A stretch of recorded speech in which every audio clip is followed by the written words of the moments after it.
The transatlantic trade relationship stands at a crossroads. French President Emmanuel Macron's explosive criticism of the new EU-US trade deal reveals deep fractures in what was once the world's most stable economic partnership.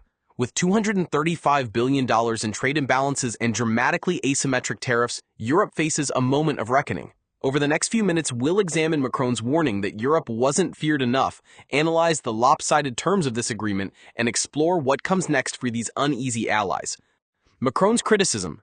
Macron's words cut to the core of Europe's dilemma. To be free, you have to be feared. We were not feared enough.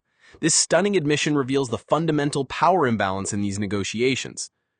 The numbers tell the story. U.S. tariffs on EU goods will skyrocket from just 1.2% to 17.5%, while Europe reduces its auto tariffs from 10% to a mere 2.5%.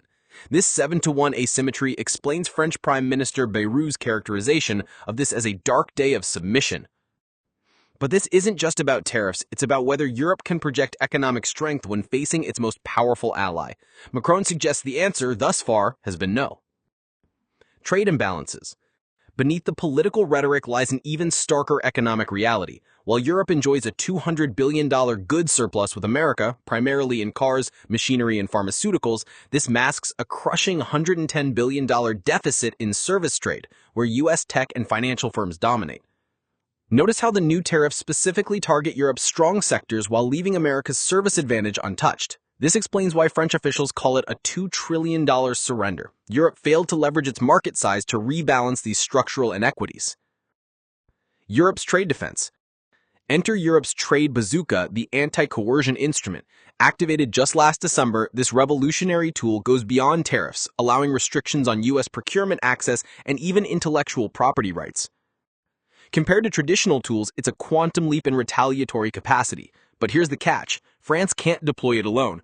With Germany prioritizing market stability and requiring majority EU approval, Macron's nuclear option may remain holstered. As one EU official told us, this isn't about capability, it's about political will. Divided Europe. The deal has exposed Europe's deep ideological rift. Germany, with its export-dependent economy, breathes relief at avoiding 30% tariffs, even as Chancellor Merz admits considerable damage is inevitable. Meanwhile, France's 90% support for a hardline stance shows Macron isn't isolated, but he's far from consensus. The EU Commission walks a tightrope, with Šefčovič warning of 5 million jobs at risk while acknowledging the deal's flaws.